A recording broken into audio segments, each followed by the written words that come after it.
Cowboys rumors on today's show. I am your host, Tom Downey. We're going to begin with whether or not the Cowboys will be better in the 2020 season. ESPN says yes, and I do as well. If you've been subscribed, many of the same points made by Bill Barnwell are exactly what I've been saying for months now. The Cowboys are among the teams most likely to improve this year for two main reasons. Number one, they had a very high point differential in the 2019, which we'll show you guys in just a second. And they struggled badly in one-score games, which historically speaking, normally flips back the other direction, the regression to the mean, if you will. We'll start with the point differential side of it, right? The Ravens, the Patriots, the Niners, Chiefs, Saints, yeah, they were all great, plus 117 in the point differential last year.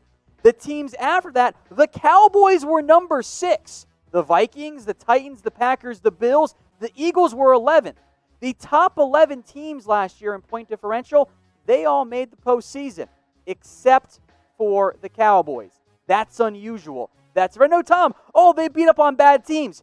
Yeah, guys, that's what the good football teams do. They beat up on the bad teams and normally can play around 501 score games.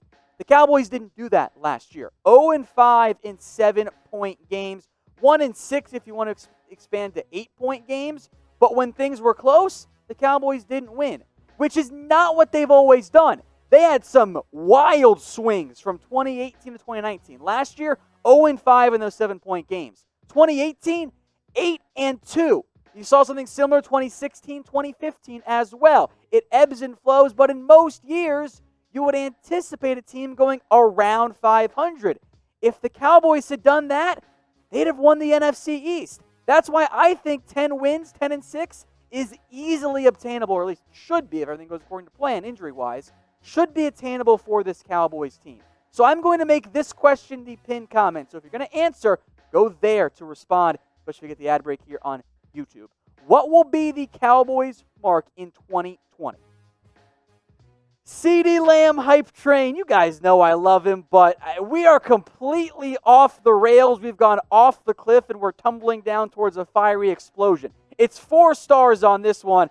Michael Irvin, I love you, man. And everyone needs a hype man like him, but we got to calm down a little bit here. Michael Irvin out here saying this is the equivalent of adding Kevin Durant to the Warriors. Oh, boy. First off, here's the exact quote from Mike. Adding CeeDee Lamb is akin, almost tantamount, to Kevin Durant being added to a 73-win Warriors team. They were already great offensively, and they got one of the best players and one of the best young talents at wide receiver in the NFL. Which, sure, that's true. The problem is here, this is not the Warriors. This is not the Golden State Warriors. This Cowboys team is not that good. They went 8-8 last year. I'm a big fan of CeeDee Lamb. I absolutely am. It was a good addition by the Cowboys.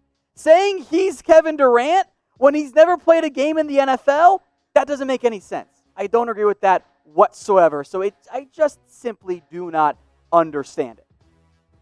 CeeDee Lamb jerseys, they're also available for under $80. You can be on the hype train, just, maybe don't consider him Kevin Durant. They are available for under $80. Chatsports.com/CD jersey. We'll put that link in the comments and in the description.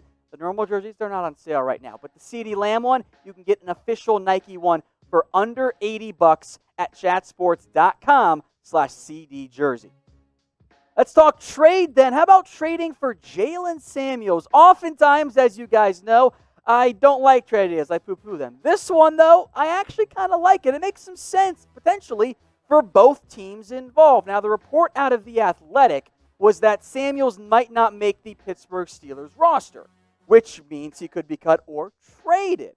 And that's what Inside the Star had floated out there. Samuels, versatile player, and if he is on the verge of being cut, I think what Inside the Star floated makes some sense. A 7th-round pick. They said maybe a comp 6th pick, but we'll go with 7th-round pick here for Samuels, who could potentially play that Jimmy Olawale role. Yes, he was mostly a running back last year, with the average taking a significant dip down below 3. But then again, Pittsburgh had no quarterback, so that's understandable.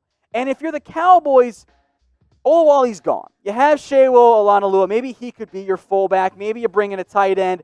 But Samuels fits that potential H-back mold. This is a player who was also a tight end at NC State. It was a very unique profile for Samuels, and he's played some split-out slot role for Pittsburgh as well. So this does make some sense to me. So who says no to this particular trade? Type P for Pittsburgh or type D for Dallas. Now, I'm not convinced there's actually going to move on from Samuels. If they do, though, I think it makes sense for all parties involved. So scroll down to the comments, cast your votes. P for Pittsburgh or D for Dallas. You won't like this one. Randy Gregory still stuck in NFL limbo. Yeah, 4 stars on this one. Gregory continues to not be a happy camper right now. Continues to call out his NFLPA representative. We'll show you the tweet here in just a second. Look, Gregory's frustrated by the process. I get that. He sent out the tweet saying that he's been emailing Joe Briggs, his NFLPA rep, and that Joe Briggs then blocked him on Twitter. Briggs says that's not true.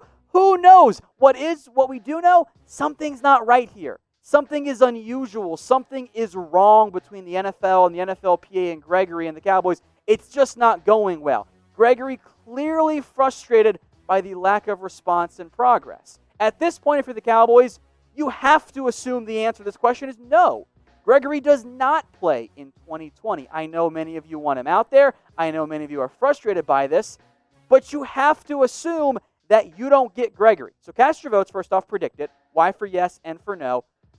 Right now, the answer is no, which means you have DeMarcus Lawrence. You have Tyrone Crawford, Alden Smith, Dorrance Armstrong, Bradley and Joe Jackson, Jalen Jelks, and I guess Rondell Carter and Ladarius Hamilton all competing for a role. But then again, if you're the Cowboys, this shouldn't surprise you that you don't plan on having Randy Gregory, because in his NFL career, he's missed 52 games and played in 28. You can do the math. That's a lot more missed than he's played. So I would love to get a little boost from Gregory on the roster, having him out there as an additional pass rusher. I just don't foresee a scenario where the Cowboys are in a position where Gregory is reliable going forward for them in 2020. Now, speaking of pressure, how about Jalen Smith blitzing a little bit more? I think that's what happens. I do kind of want to see it actually happen because we've heard that from other coaches in the past, but I think you'll see it under Mike Nolan. I'm giving it 3 stars here. The plan right now is to flip, and they're already in process of doing this, the Cowboys are, flipping LVE and Jalen Smith's roles, which means Leighton Vander Esch now becomes that Mike, the middle linebacker. Jalen Smith becomes the weak side linebacker. Now, in reality, the roles aren't that different. You're going to want to have both those players know what's going on. What it means is Smith, in theory, should be free up to blitz a little bit more, and he's going to be going sideline to sideline a little bit more often. Vander Esch more spying and falling deeper back into that hook zone coverage. Now, Smith last year, especially compared to his 2018 and Leighton Vander Esch, was a vastly better tackler. And that is a big deal for the Cowboys because LVE, he struggled in that area. Now, maybe going to the Mike spot will fix LVE's tackle issues. So who is the better linebacker for the Cowboys? Type J for Jalen Smith or type L for Leighton Vander Esch, the NFL Top 100. They voted Jalen. Maybe you guys will disagree or agree, but let me know what you think in the comments section. Let's go now to the cornerback spot. Is this the team's biggest concern? Yes, it is. I know many of you are drinking the Kool-Aid and you're like, corner's fine. Trevon Diggs, number 1 corner already. It's a little bit unrealistic. The loss of Byron Jones is a significant one. Now, if you want to be positive, you look to, hey, there's a new coaching staff in town, a new scheme. That should help you maximize the talent on your roster at cornerback. But I look at this team and I go, I got some great number 3s. I can get by with some number 2s. I don't have a number 1 corner. So when I got to go up against the Michael Thomases of the NFL, the Julio Jones in the playoffs potentially, I got some concerns about that. I don't think it's Chidobe Awuzie. I think he's more of a number 2. I have great hopes for Trevon Diggs long term. But year 1, even if he starts at cornerback 2, there's going to be some ups and some downs. I like Anthony Brown and Jordan Lewis in the nickel role, but I don't have a number 1 corner. So the offense is great, but especially on defense, this is the Cowboys' top concern. Hey Cowboys fans, thanks for watching the Cowboys Report. If you haven't already, click right here to subscribe to our channel for all the best Cowboys coverage on the internet. That's news, rumors, highlights, mailbags, film studies, and a whole lot more. And I'm making your lives a little bit easier as well with the next Cowboys Report video right here.